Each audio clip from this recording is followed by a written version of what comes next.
অনেকে বলেন চীন বর্তমানে নয়, বরং ২০৫০ সালে বাস করছে। তাদের অবিশ্বাস্য এই ৩টি রাস্তা দেখলেই আপনি তা বিশ্বাস করতে বাধ্য হবেন। প্রথমত, গুয়াংঝু শহরের হুয়াংপু অ্যাভিনিউ টানেল। এই টানেলের ছাদের বিশেষ বর্গাকার জানালা দিয়ে প্রাকৃতিক সূর্যের আলো সরাসরি ভেতরে প্রবেশ করে। টানেলের ওপরে রয়েছে সবুজ বাগান, তাই সবাই একে বলে সবুজ টানেল। এখানে গাড়ি চালানো আপনার কাছে মনে হবে সতেজ এবং সম্পূর্ণ ফিউচারিস্টিক। দ্বিতীয়ত, চীনের কিছু বিশেষ এলাকায় দেখা যায় চমৎকার সব রঙিন রাস্তা। লাল, নীল আর সবুজের এই কারুকার্য কি শুধু সৌন্দর্যের জন্য? একদমই না। এই জায়গাগুলোতে যখন প্রচণ্ড কুয়াশা বা নদীর পানি বেড়ে দৃশ্যমানতা কমে যায়, তখন এই গাঢ় রঙগুলোই চালকদের সঠিক পথ দেখায় এবং দুর্ঘটনা থেকে জীবন বাঁচায়। স্মার্ট প্রযুক্তির সাথে সৌন্দর্যের কি অপূর্ব মেলবন্ধন।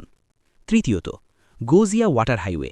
এই মহাসড়কটি কোনো মাটির ওপর নয়, বরং নদীর ওপর তৈরি। এর প্রায় ৪০% পানির ওপর ভাসমান ব্রিজের মতো। পাহাড় কিংবা বনাঞ্চল ধ্বংস না করেই আধুনিক ইঞ্জিনিয়ারিংয়ের মাধ্যমে প্রকৃতিকে রক্ষা করেই এই হাইওয়ে তৈরি করা হয়েছে।